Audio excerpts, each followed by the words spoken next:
Revelstoke regular council meeting for March the 10th.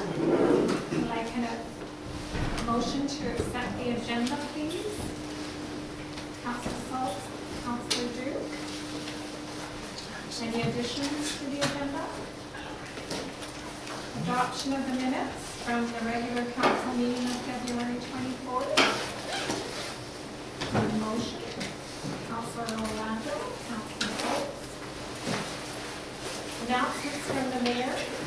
Just want to let everybody know that the Revelstoke Adam Grizzlies, the Revelstoke Pee-wee Rep Tier 4, and the Revelstoke Bantam Tier 4 have all won their divisions, and the Bantams are going to Fraser Lake for the provincial championships, and the Pee-wee Rep team is going to Kimberley for the provincial championships. So well done, parents and coaches and kids that are an awesome set of ambassadors for Revelstoke. The other thing is that CBC Radio Daybreak Kelowna is coming on Friday morning, and we'll get good coverage of community issues. So delegation today, we just have one. We have Ken Talbot, the chair of the board of directors for the Visual Arts Centre, and Jackie Pendergast, the executive director for the Visual Arts Centre, to come and give council a presentation. You have the floor.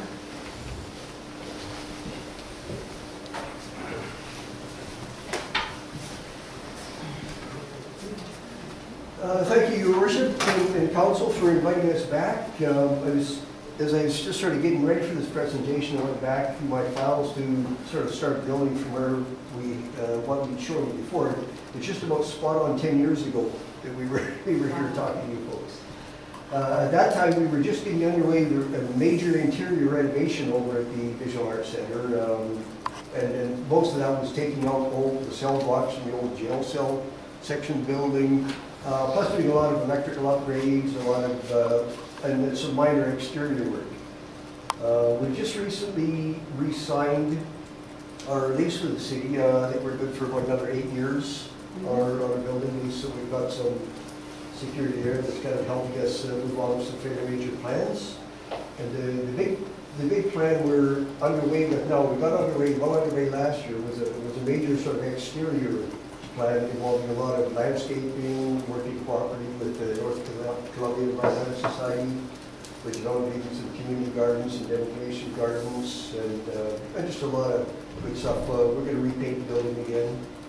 We're also well into the design phase now for doing about a 300 square foot addition to our gift shop area to try to expand our retail space there.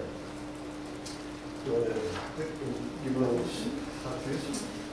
So recently we did a 5-year strategy meeting. The whole board of directors met with Janet Lemieux, and we did a session.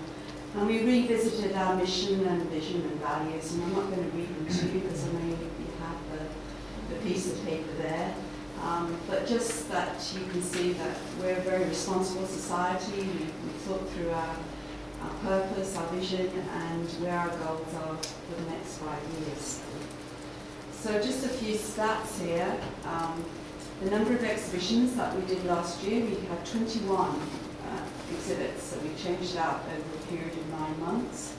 And we had 2,437 visits in that time.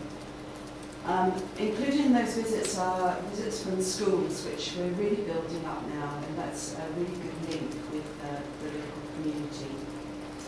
Classes we had in a variety of media, from pottery to painting, and they're very well supported. Perhaps the biggest success, I don't know if you are familiar, but we actually have a community wood shop down at the centre, and that is run by Ken, and he does a brilliant job. And last year we had 44 people come and do woodwork projects, and we just charge them $25 a month to come and use the facility. So it's a great use. There's also a pottery studio there, and a very active Potters Guild with 28 members that go down and pot away. And there's kilns and firing. If you haven't visited the building recently, it's probably a good idea to come down and see what we've been doing. Our membership has increased as well since I took over. I think it was around 50 when I came 9 years ago. We're now at 165. The big push for me has been involvement with the community groups that use the centre for meetings and for also activities.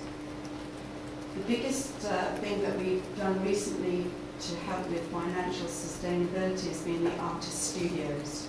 So we created, we have 8 artist studios and we rent those out for a nominal rent, but the nominal rent actually makes sure that we have enough funds to pay our utility bills.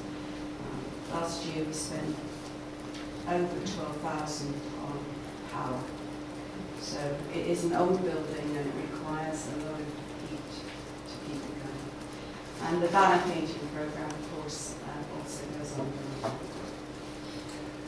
And as we've grown over the centre, you know, back in the day, like 10 years ago when I was here last, there really wasn't too much in the way of websites, but we've got quite an active website now, and more recently, we've got some of our people that maintain our Facebook page.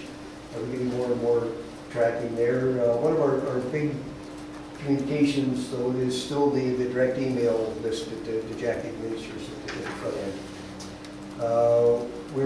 We're running our gallery open now 5 days a week, Tuesday to Saturday from noon to 4. And this year we'll actually have the gallery open 10 months for the year, up from 9 in previous years. I think I'd like to just mention that we also installed a new floor into the gallery and new lighting went in. And that's really transformed the space. A couple more shots of the facility. And then beyond just our regular noon to 4 openings too, we have dabbled in the past with some live music events.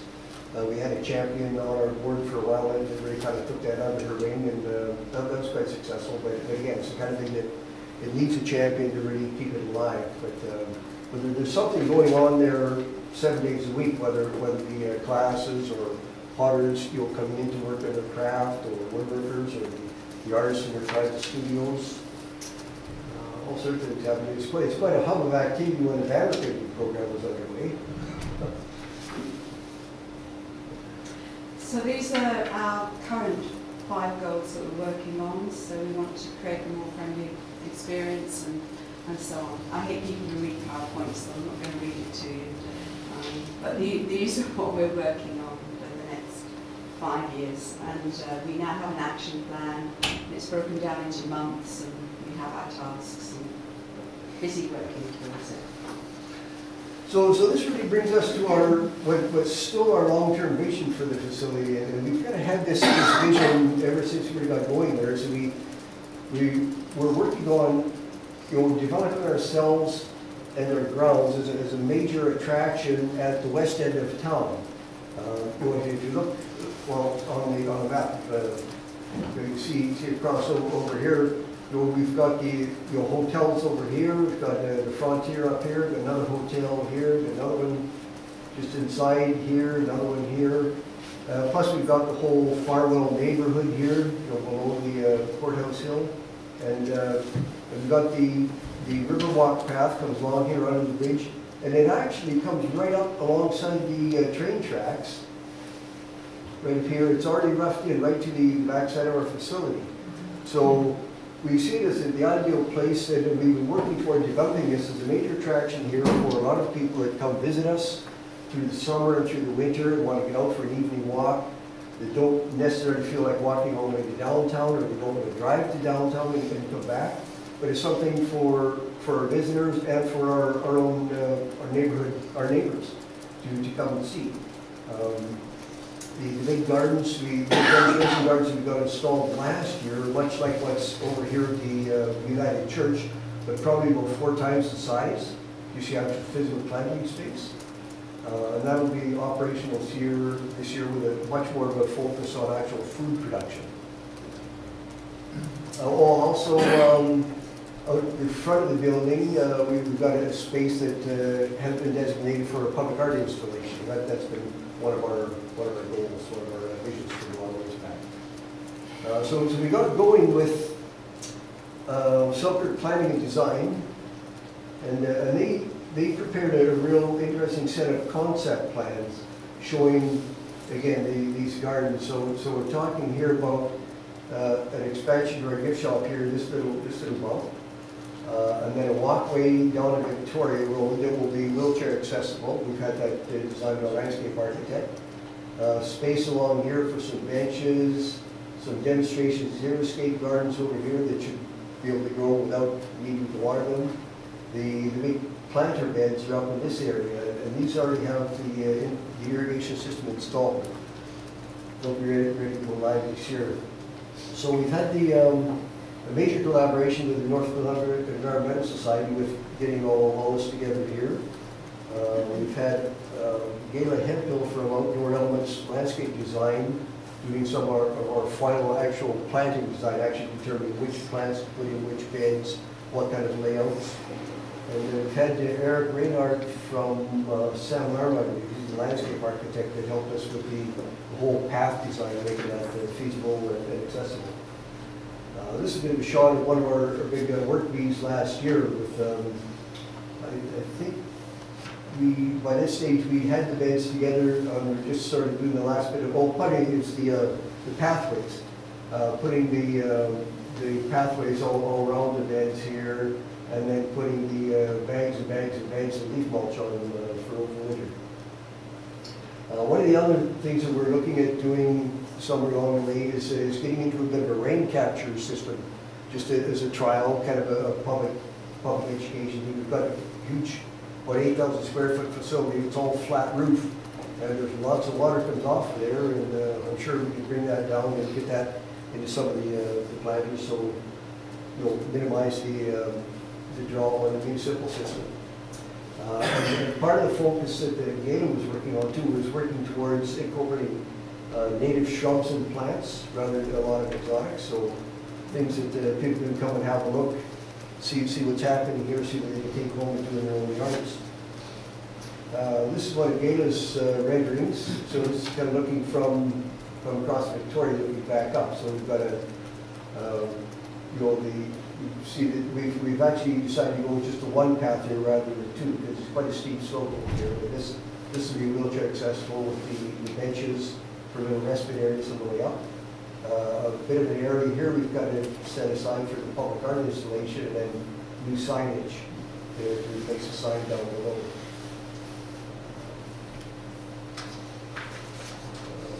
So a couple of more shots from the concept package that we originally had.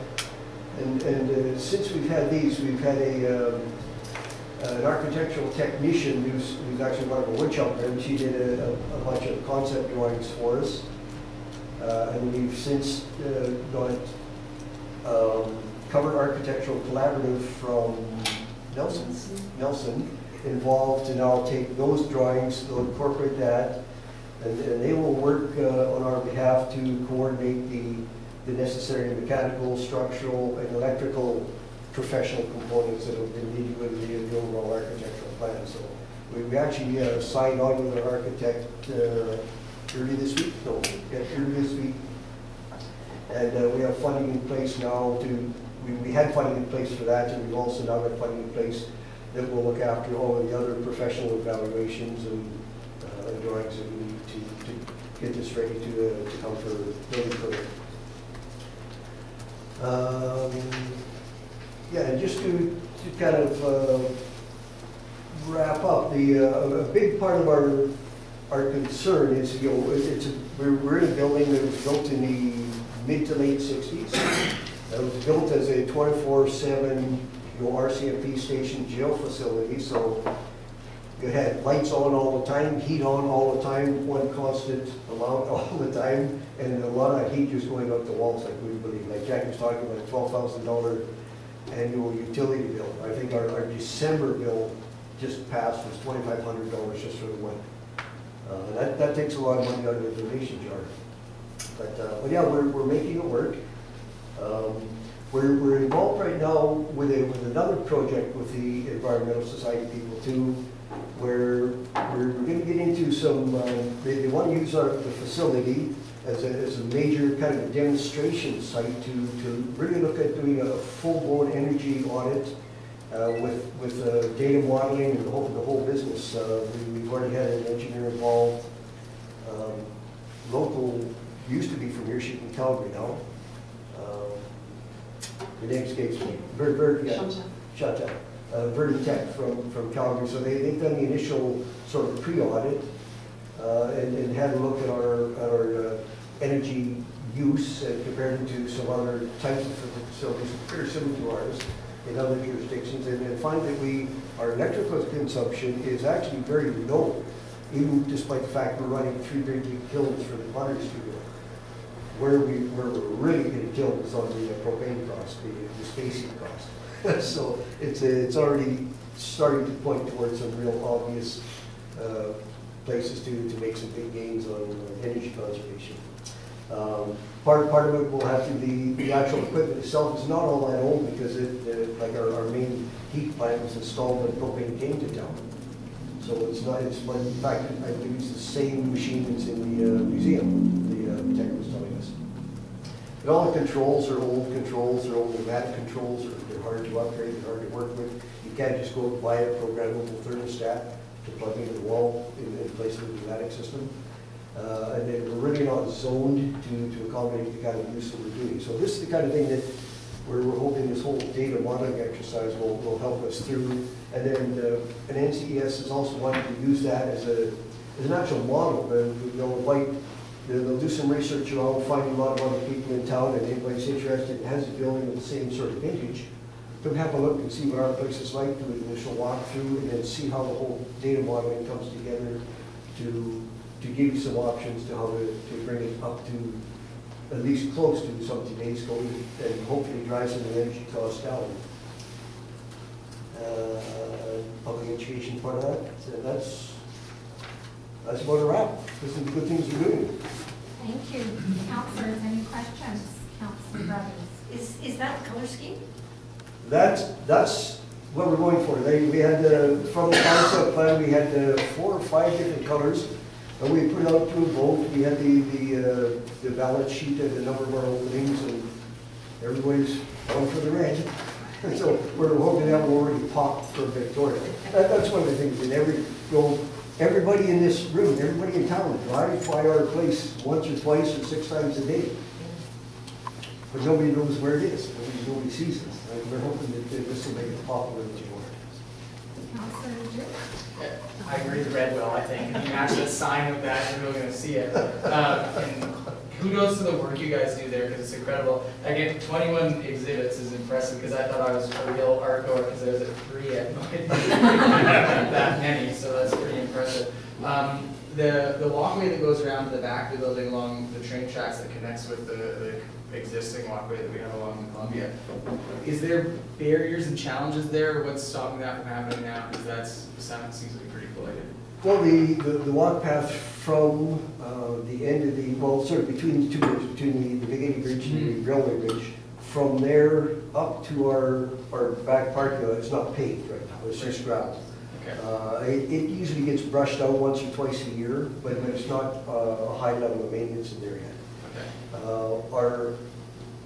Our original plans are you'll bring the path right up through behind the building and carry it through the lawn and go down. But I think it'd make more sense to actually bring it up to the building, come around the front side where we'll have all of our interpretive panels and signage and the welcoming portal into the gift shop, and then down the wheelchair accessible path back onto Victoria on the sidewalk there to continue back toward the motels or to wherever else people want to go. One thing that somewhere along the way would be that whole issue of pedestrian crossing at the intersection there. It's a bit of a nightmare as it is, but somewhere along the way that may need some thought too, just to make it a better path for the people staying on that side. Councillors, any more questions? Councillor Orlando? Yeah, the gardens are underway. What is sort of your timeline at this point on the paved pathways and the access through there? As soon as the snow is gone from the site, then we will start construction of the path. The contractor is already lined up, the materials have been brought in. Nice. So the goal is that by August we should have a grand opening. Awesome. That's the plan for the gardens. And then the architect hopes to have his plans done in the next couple of months. But then that's a significant source of funding to be chased, which will probably happen next year. Councillor Brothers, you have Just one more question. Those gardens, those are all perennials or? Yes, they are. Well, the lower plantings in front, you back up all of these would all be perennials and sort of native species, low water needs.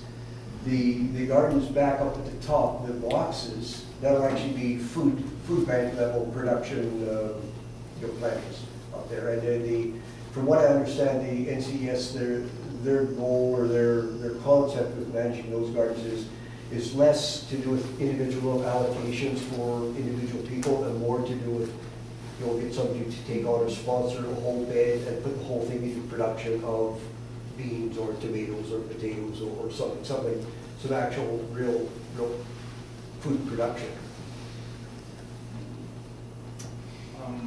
I did a tour. Councillor Thank you so much. Your worship.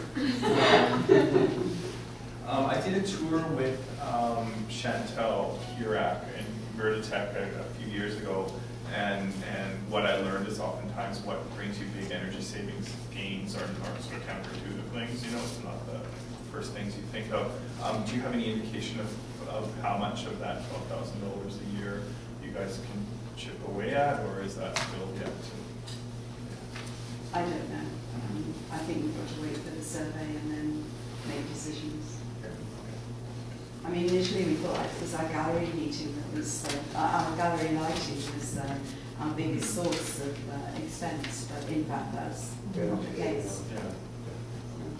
Well, thank you for coming today. Thank you for the opportunity. 2 words when I think of you people, and it's working in partnership with others in the community, and also your mentoring. When you think of somebody like Keisha Trieber up in this town, and you mentored her along, helped her with her first shows, and now she's on the cover of the Arts magazine in Kamloops. So good on you. Thanks for coming. Thank you. I'll give you that.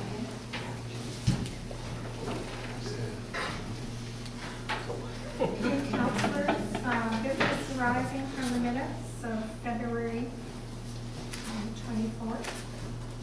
Page 1, page 2, page 3, page 4, page 5, page 6, page 7. Okay. Nothing arising there. Correspondence, none. Thank you. Old business, administration, first motion. Councillor Brothers, you want to bring that forward? Oh, sure. The business licensing and regulation amendment bylaw number 2035, being a bylaw to provide for the licensing and regulation of businesses, be adopted. Seconder. Councillor Schultz, discussion on it? Councillors, ready for the question? All in favor? Carried. Old business, item B, development services, variance permit. Thank you, Your Worship. The development variance permit application submitted by the Revelstoke Senior Citizens Housing Society for the Mount Baby Manor on the property parcel C, Plan 636K 1214 Downey Street to vary zoning bylaw number 1264, section 5.82A, to sanction the sitting of a garbage enclosed building in front of a principal building be approved, subject to the following condition. The site plan, construction drawings, and photos are to be included with the development variance permit as Schedule A, and that the corporate officer be authorized to issue the development variance permits once the above noted condition has been satisfied. Seconder for that, Councillor Schultz and Mr. Strachan. Thank you, Your Worship. As noted, it's a development variance permit for an accessory building. Garbage enclosure was constructed on the subject property. It's unfortunately sited just in front of the one of the primary buildings, which required a variance. The building construction itself, it's a very well constructed structure and fits very well with the form and character of the adjacent dwelling. Thank you, Your Worship. Okay, councillors, any questions? Ready question? All in favor? Carried. Next item under old business is economic development poverty report. Thank you, Your Worship. I'll take that. 8C, that the table of recommendation from February 24th, 2015 regarding the party charter be lifted. Seconder for that? Councillor Duke. All in favor? Good. Second motion. And the second motion to that is that the City Council endorses the city's reducing poverty charter. Second for that. Councillor Orlando carries. Oops. No. I should have called the question. Did I call the question on the first part? Yeah, just. Okay. So, Jill, you have a presentation for us? Fran just thought it would be a good idea to kind of give City Council an overview of or a little bit of background of the Vibrant Communities Canada Network. So this is the organization that created the city's Reducing Poverty Charter.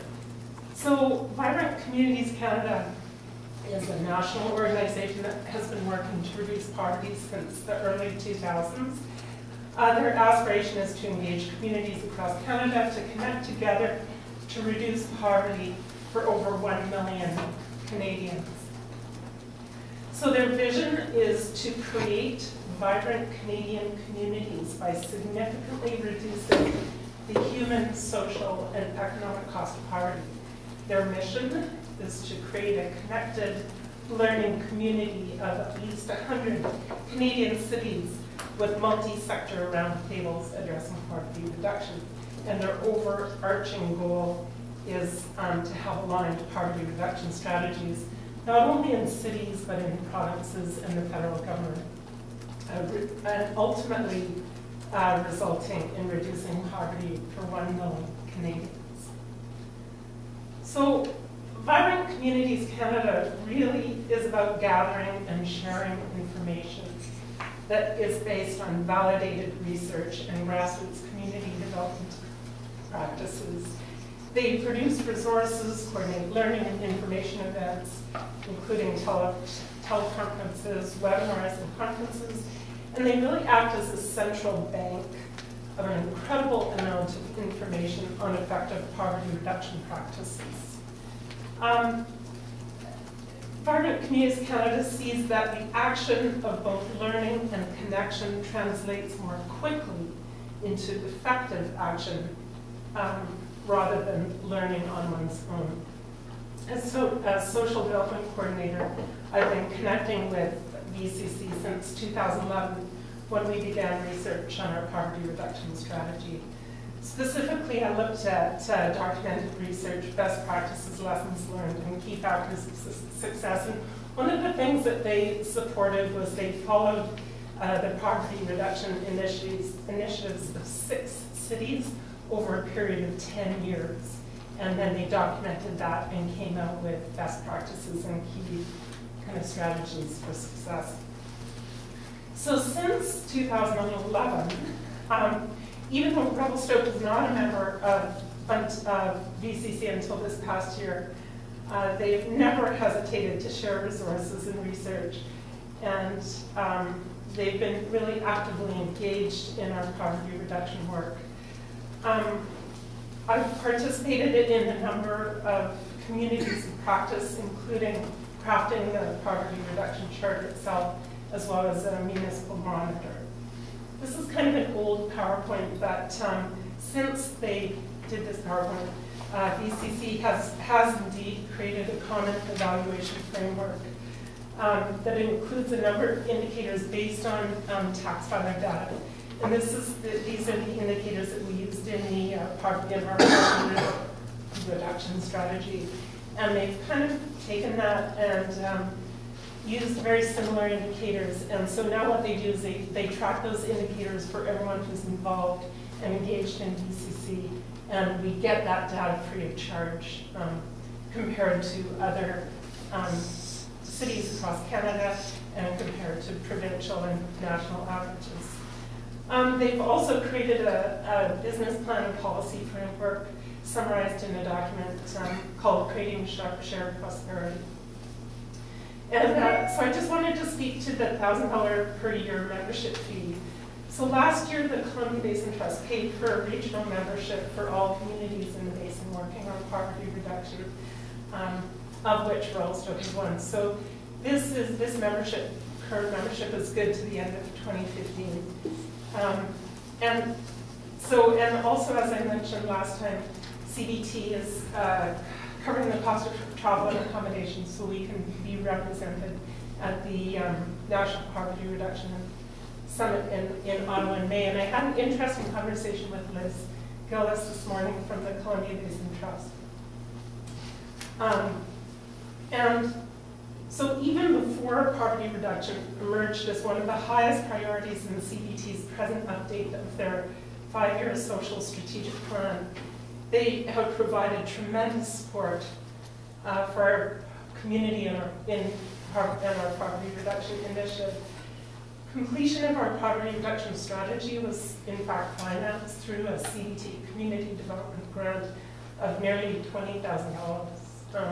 CBT has also provided support for affordable housing in our community, not only through the current CBT BC Housing Affordable Housing Partnership, but for the construction of the new seniors affordable rental housing at Mount Bagney Manor and Mobley Manor.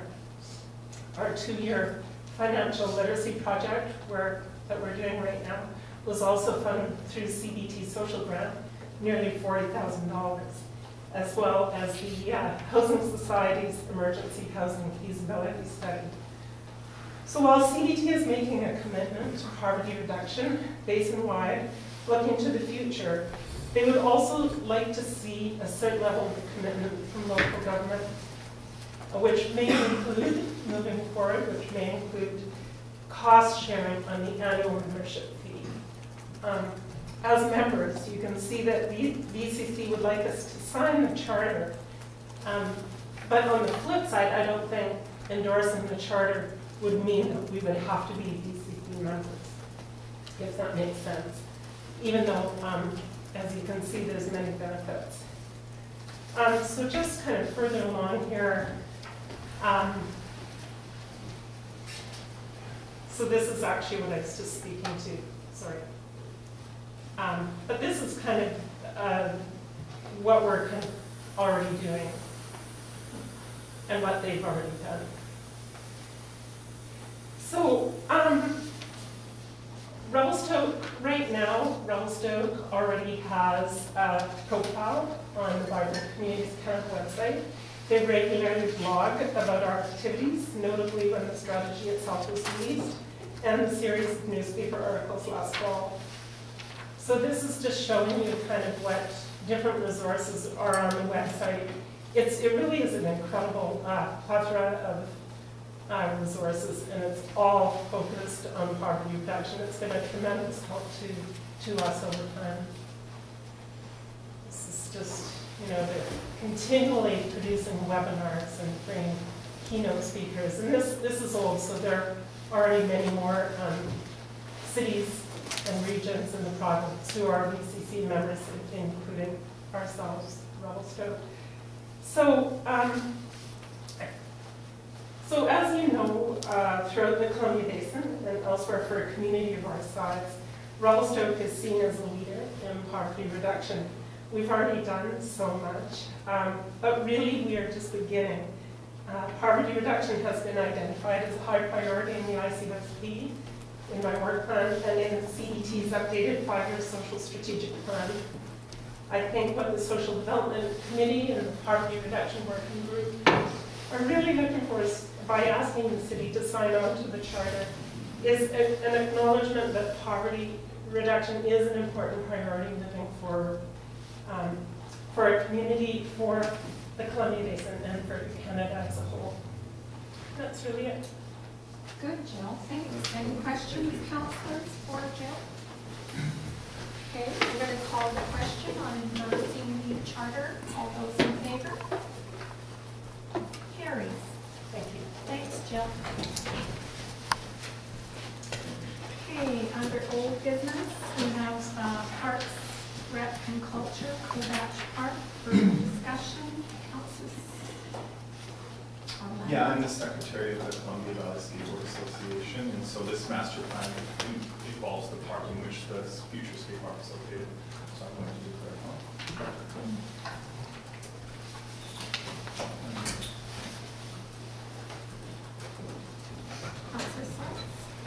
Your Worship, I have a statement to read regarding Kovacs Park.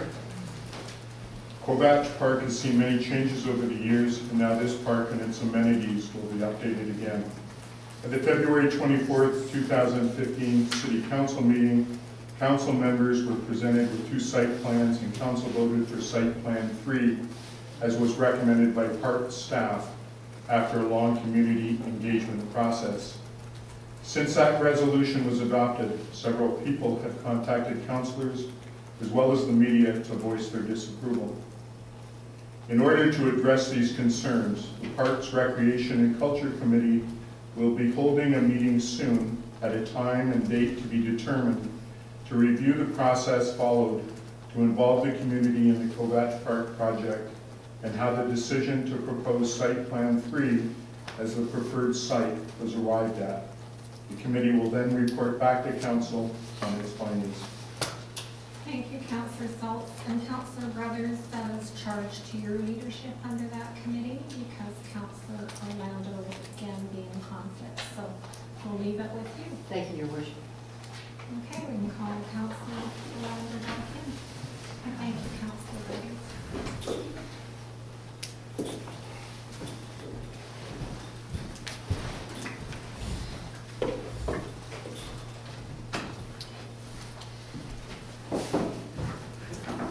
Moving on to new business, 9A, Administration Heritage Advisory Commission bylaw. Councillor Orlando. Yes, I move that Heritage Advisory Commission Establishment Amendment Bylaw number 2036 receive first, second, and third readings. Seconder for that, Councillor Saltz. Questions on discussion? All, Councillor Orlando. Yeah, it's mostly a housekeeping bylaw. I think the main point is to reduce quorum a bit so that the meetings can move a little bit better and a bunch of other amendments like that. That's true. All those in favor? Carries. Moving on to 9B, Administration Council Procedure bylaw. I can speak to that. Councillor Brothers. 9B, the Council Procedure Amendment Bylaw number 2070 received first, second, and third readings. Seconder for that, Councillor Orlando. Any discussion? Councillor Orlando. Yeah, it's nice to chat. We're motoring along here. Again, another housekeeping bylaw. We have a bunch of amendments that I think make a lot of sense, like instead of having to put the notification of a meeting into the mailbox, it goes into your email. Reducing a requirement to post notice hearings to be still do at City Hall, and a bunch of other amendments that sort of more or less bring us up to do. So I think it's pretty straightforward. All those in favor? Carries. Moving on to 9C, medical marijuana production facility. Thank you. That staff prepare a bylaw to amend zoning bylaw number 1264 to add a definition for medical marijuana production facility, add parking requirements for the use, and add the use to the N1 light industrial zoning district.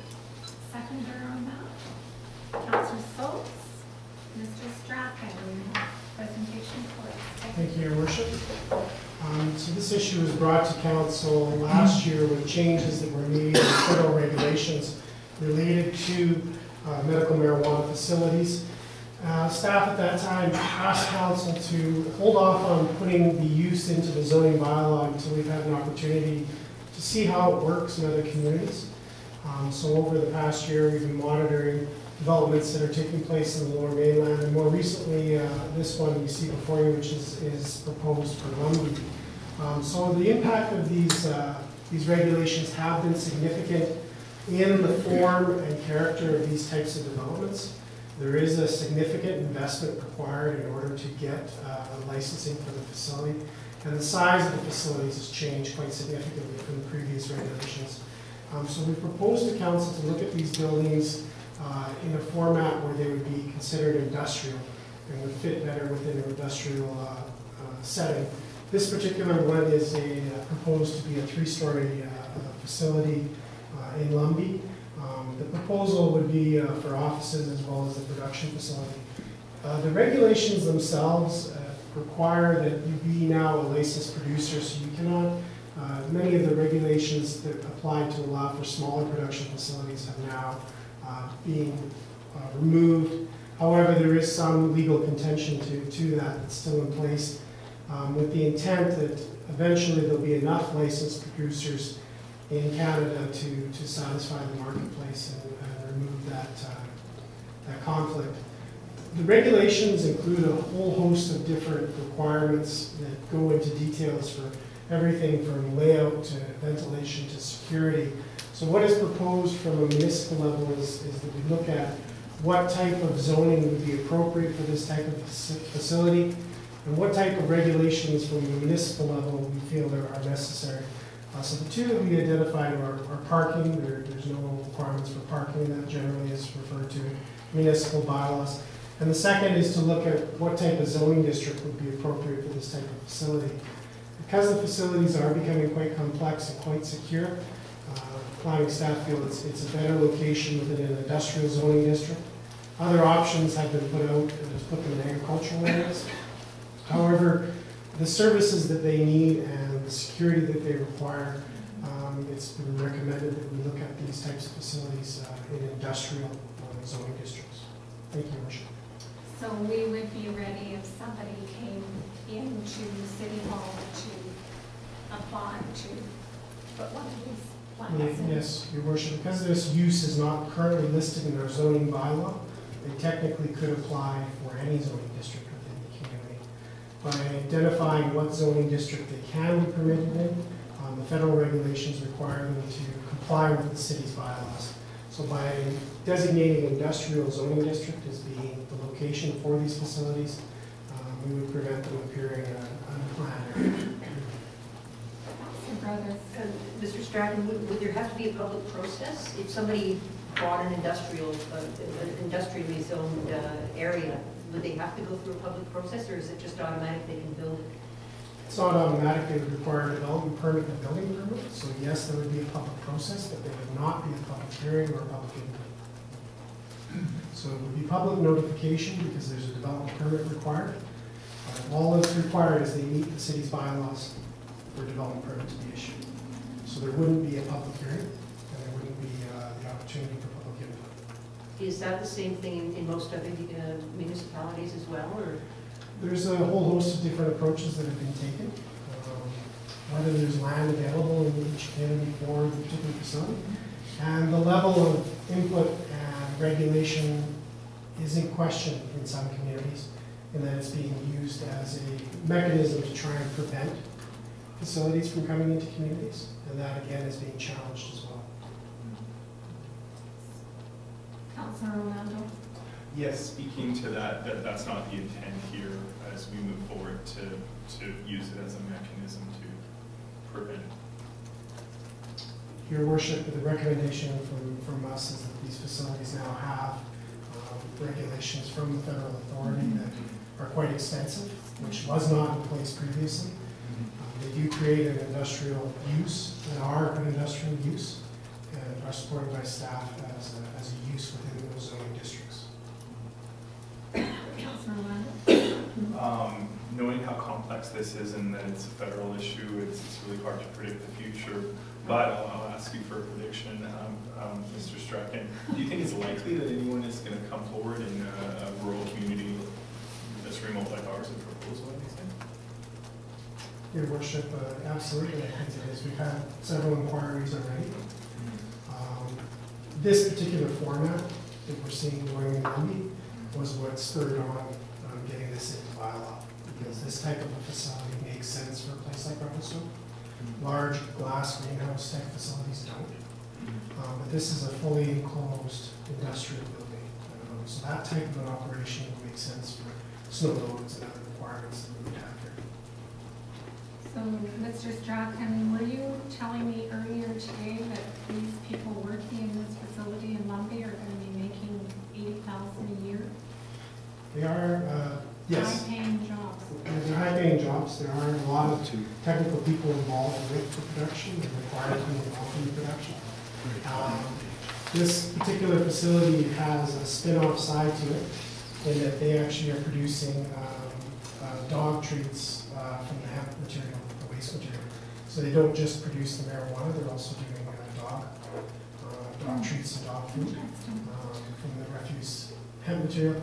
One of the partners involved in this particular project is used to be an all-natural dog food producer with a factory in Okanagan who recently sold out his facility.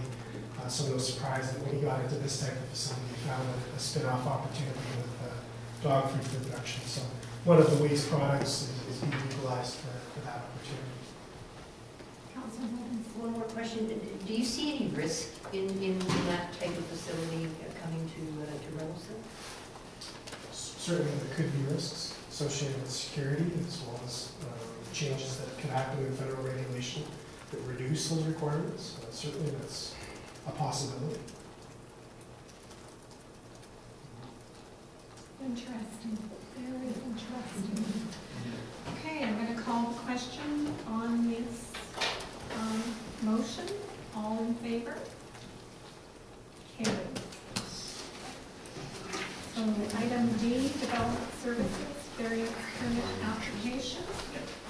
I will move that development variance permit application submitted for the property lot 6, plan 636A, 110 Mackenzie Avenue to vary sign bylaw number 2054, section 4.6 II to permit a changeable copy sign and to vary sign bylaw number 2054, section 5.16 to increase the allowable window sign area from 20% to 100% of the total window area be approved, subject to the following conditions. The sign plans and sign location areas are to be included with the development variance permit as Schedule A documents, and that the corporate officer be authorized to issue the development variance permit once the above noted conditions have been satisfied. Seconder on that? Councilor Brothers? Chris, you have that. Thank you, Your Worship. As noted by Councilor Duke, the subject property is located at 110 Mackenzie Avenue, and the applicant is requesting variances to sign bylaw 2054 in order to permit a changeable copy sign and to increase the maximum window sign area from 20% to 100% for each window on the first floor of the building face. And you can see two options they're putting forward for signage right now. This one, option 1, option 2. The changeable copy sign will allow the applicant to display avalanche forecasts, and the full window sign coverage is proposed to help alleviate staff disturbances. Staff is in support of the variance request with reservations. Approving the proposed signage will not significantly affect the community or adjacent businesses, given the remainder of the businesses on the block are in compliance with the maximum 20% window sign area requirement. However, future applications of a similar nature will create negative cumulative impacts to the social and economic benefit of the community and adjacent businesses. Staff's recommendation is for approval with the conditions as read by Councillor Duke. Thank you. Councillors, any questions for Mr. Selby? Councillor Schultz? This project has some implications with security if that is not, if it's a solid thing we can't see through from the outside. Yeah. Concerns over that sort of thing, or is there the availability to have that in kind of that silhouette thing we see on buses where you see a picture from the outside, but you can look out? From a staffing perspective, inside the building looking out, will they be depressed if they're not able to see out? That sort of thing is a concern, but also from a security perspective to know that everyone's safe if those windows are totally covered. Yeah, that's a good question, and the RCMP has noted those security concerns, and the risk is minimal considering Revelstoke is a pretty safe place to be. And the RCMP also have noted some suggestions to help alleviate these. And those are, improving the existing alarm system if there is already one, or adding an alarm system, installing a camera system, or altering the proposal as you're talking about for perforated signage. So that would be an option that you guys could implement. Councilors could implement. Thank you. Any other questions, Councilor Orlando? Mr. Selvig, how does the planning process factor in the impact that something like this has on the neighbors in terms of the retail nature of Mackenzie Avenue and that area? I bet you all the councillors at the table and everyone in this room holds that the applicant and really high esteem is a great pillar of the community and a great organization, but my concern is it's essentially taking a retail location and turning it into an office space, and I'm wondering how that's considered in your consideration. Yeah, from my understanding, there's no exact science behind calculating that. It's more, anecdotal. Fortunately, yeah, there's no simple calculation from my understanding.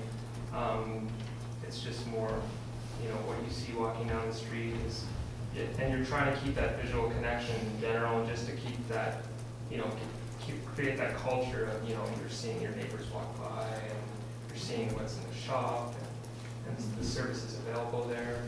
But in this case, basically now they're stating that they no longer have that service available. So this is the option they're trying to go through to minimize staff disturbances. So, yeah. Councilor Brothers? Might be a silly question, but why wouldn't the wines be considered an option?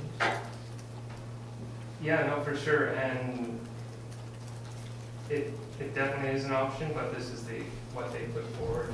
And they've tried putting temporary signage in there, and they've stated that they can still see through the edges, and as a result, they're having people knock on the windows to try and get in. They've removed the door handle off the front, and they seem to still be having people coming in and peeking through and knocking. Is this not a trend that we're seeing? Like in Kelowna, there's a deli in the new deli in the north end of Kelowna where it tells the story, and this tells the story, and this is what we see at PharmaSafe, where they've had to close in part of their glassed area, but it sort of tells the story of what the business is about. Yeah, it does, and I mean, I think some of the other signage you see going up on windows is a result of they're actually putting, furniture against the wall, and they're utilizing that space. So. Okay. Councilors, I'm going to call a question. All in favor? I'm in favor. It's defeated.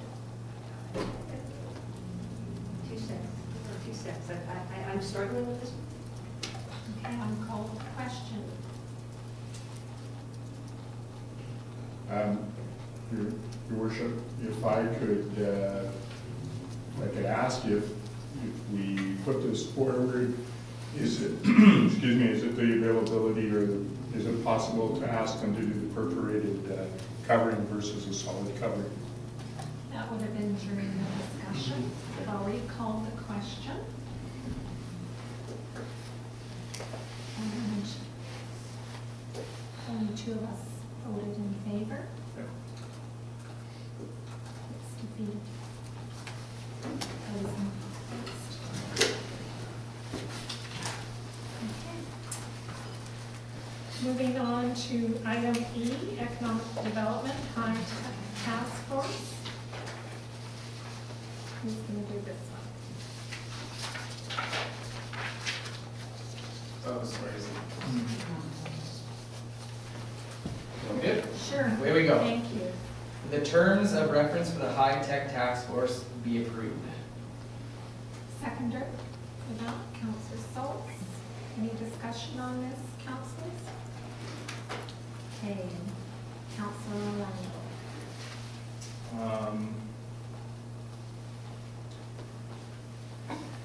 I guess we've had an announcement, just so we make sure we have discussion about things while it's on the table. We've had an announcement of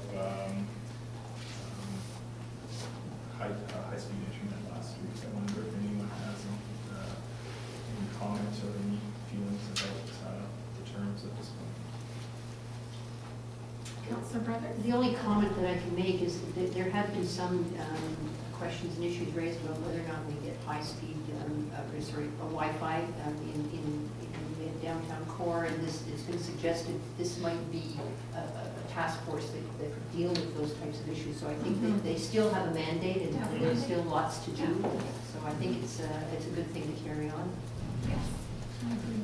Yeah, and I agree 100% that it's great to move forward with this. There's lots of other initiatives. It's not just focused on one thing, although that was a main part of it. And from talking to some of the people who are interested in this, they have lots to comment on and lots of further ideas. And today we're just talking about the terms of reference Yeah. for the task force. Okay, I'm going to call a question on this. All in favor? Carried. Okay, item F, Fire Rescue Society's Firefighter Museum. Who will bring this forward? Your Worship, I'll do that. That an expansion to the Revelstoke Fire Rescue Society's Firefighter Museum be approved. And that the staff be directed to issue a request for a proposal for the construction of the Revelstoke Fire Rescue Society's Firefighters Museum expansion contingent upon grant funding being committed to the project. Seconder for this item? Councillor Stu. Discussion. Councillor Schultz. Your Worship, I just want to discuss this so the public is aware. This is an extension to the current Firefighters Museum, so they can house another one of their fire trucks. And they're going to catalog all the inventory that they have in the existing place, plus additional displays.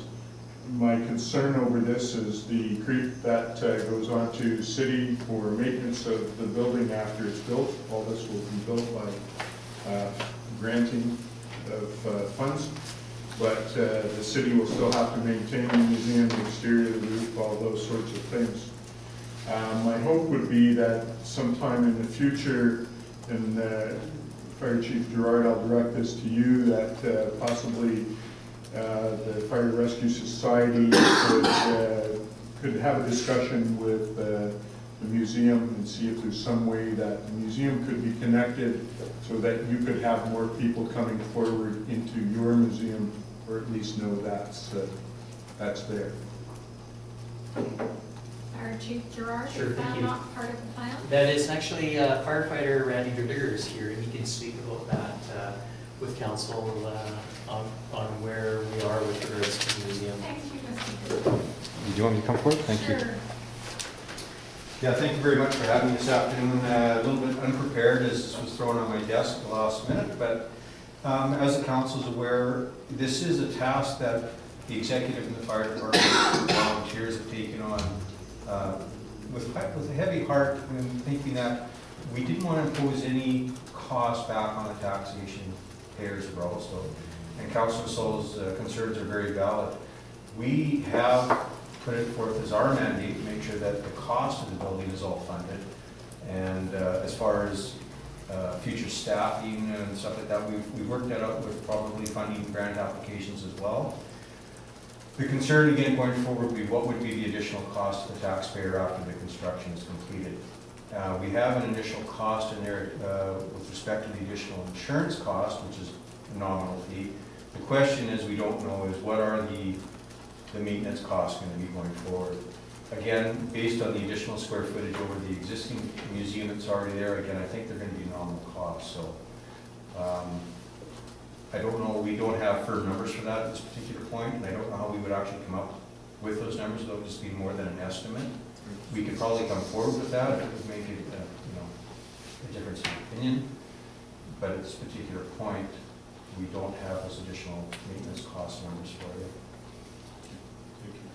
And just for clarity, this is the volunteer firefighters that are doing this So I was project. Revelstoke Fire Rescue Volunteer Society. Councilor Brothers? I have some serious reservations about this project, and I'm not suggesting that it's not a good and viable project. I'm just wondering whether or not the timing is right for doing it right now. It's a new council, and we've got a lot of other things on our plate. One of the concerns I have is that, there's 80 to 120 visitors mentioned in the museum now. That's not a lot, and I'm wondering how we justify spending $150,000 on a new endeavor. Are we going to attract that many more people? That's my major concern. I think, I know you're getting the funding from other sources, but maybe that funding could be used for things that are more important for the city, given our budgets and everything else right now. So I just have some real concerns about that. How are we going to attract more visitors when we're not attracting them now? Well, part of that is going to be developing a relationship with the existing Revelstoke Museum, with the curator Kathy English. So what we've talked about there is doing a multiple museum pass or something like that, where you'd actually pay or to go to the regular museum, and they would actually defer you over to our museum as well. Just trying to get more traffic through our museum. We've actually talked with Victoria Fire Department, Fire Chief Gerard did that, and we were actually looking at in 2017 of entertaining what we call fire bells and fanfare activity here in Revelstoke, which is a big event where we probably have 70 different fire departments attend with antique apparatus and bringing their volunteers and firefighters to Revelstoke. We're trying to make it more of an attraction with respect to not only the existing clientele or the existing tourists of Revelstoke, but firefighters from other communities around North America. So the other concern we have as a group is, I'm not sure if Mr. Mason may be able to allude further to this, but we're also aware that if we don't take advantage of the funding right now, we may not be getting funding at all. So time frame is a concern for us. We'd hate to see the project not go forward at all. So. And sorry, just kind of follow up on that. I'd like to see a better plan about, how we attract more people if we're going to spend that kind of money. It's a huge amount of money, and I think saying, well, I'd like to do this. Well, why haven't we done that before and attracted people before? So those are my concerns, and I'm not saying it's not a good and viable project. I'm just saying that I need some more meat before I think we can spend that kind of money. Councilor Duke? Yeah, thank you, through the chair. I know a huge part of talking with Rob about the fire department is without the volunteers, we're kind of kaput. We need that support of the volunteers. Is this project something, a thrust that they put forward, and it's going to build morale? It's going to give them something else to build as a team? Is that the main reasoning behind it? Because as a fire department, it can't be we want to get into the museum business because the fire department takes care of fire. But is that the reasoning behind it, or where did it stem from? I think it stems from the volunteers with respect to having, yes, a more cohesiveness with respect to not only their existing group, but obviously the antiquities and stuff that have come along with the fire department from the past. We have a big heritage here with our fire department, and most of the existing volunteers, not maybe so much the new ones, but we have,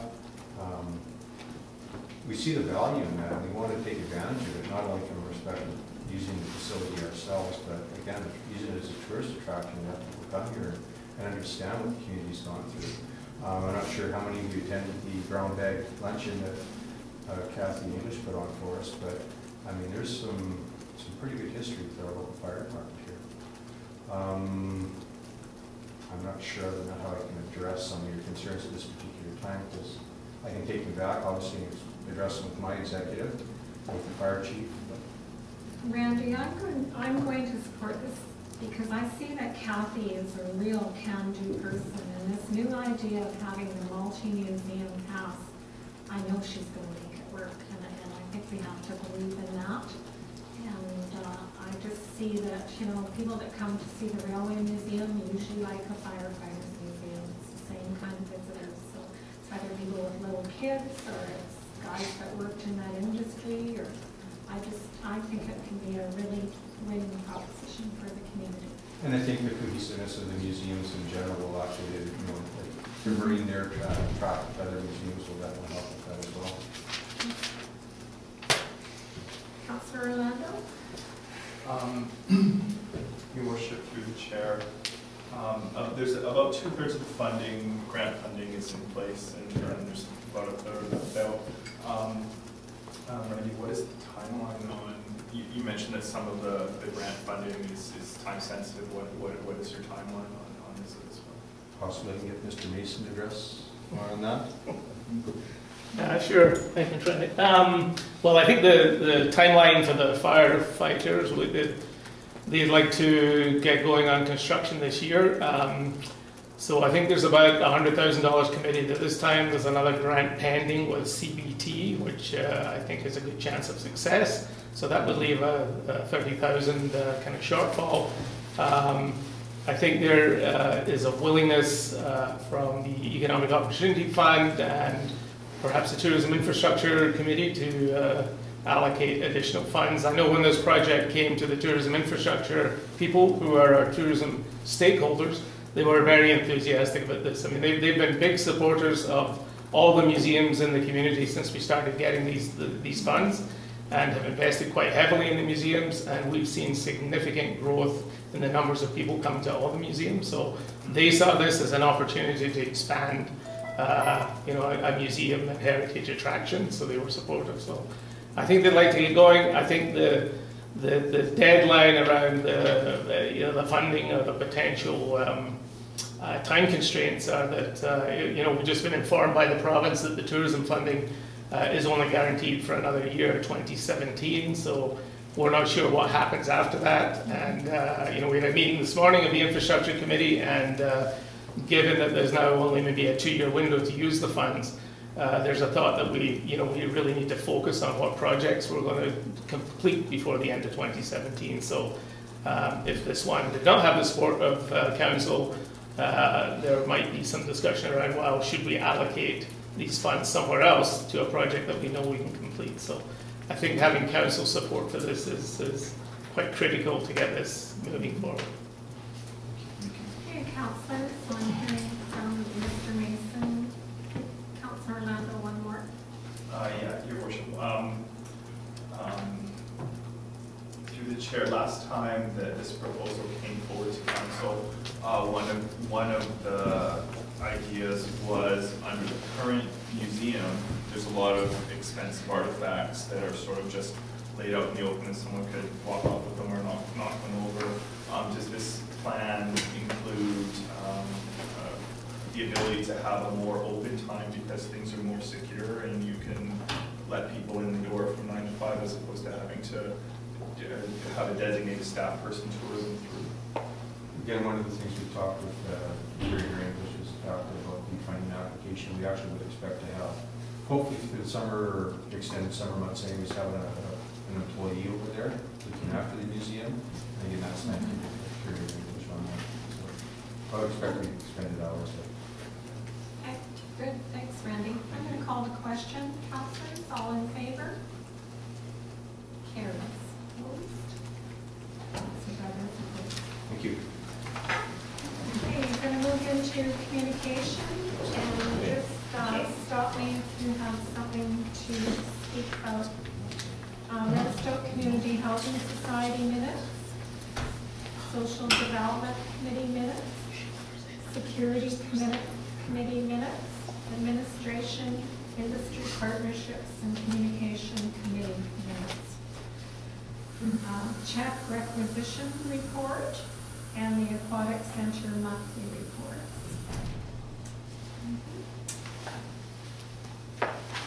Sorry, I didn't know if we need to stop you in the middle there, Your Worship. Yeah. I just know there's lots of interesting stuff on the Security Committee. They're getting their start there in terms of looking at ways to stem public fighting, intoxication, and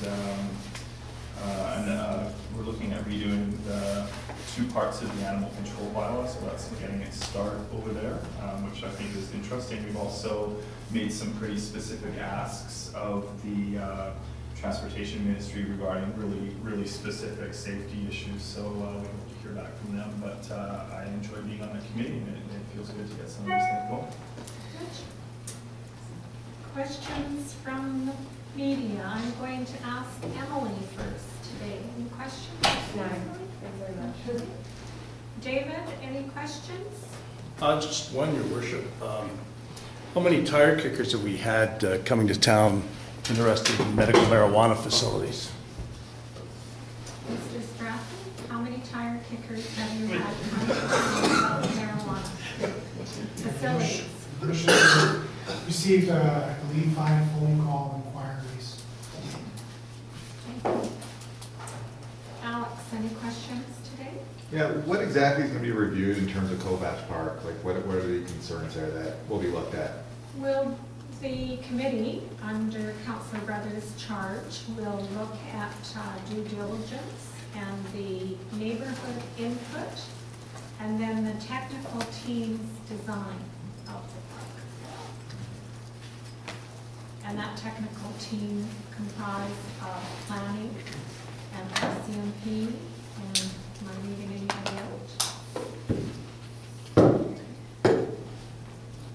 Councillor Brothers. Your Worship, just so I can have clarification since I'm chairing this meeting, are we doing anything other than plan site 3 versus plan site 4? We're not going back. We're just looking at the washroom, Okay. site 3 or site 4, and why the technical team picked what they did. Okay, because my second question was going to be asked if you were going to revisit the skate park decision. No, we are not. All right. All right, so looking for a motion to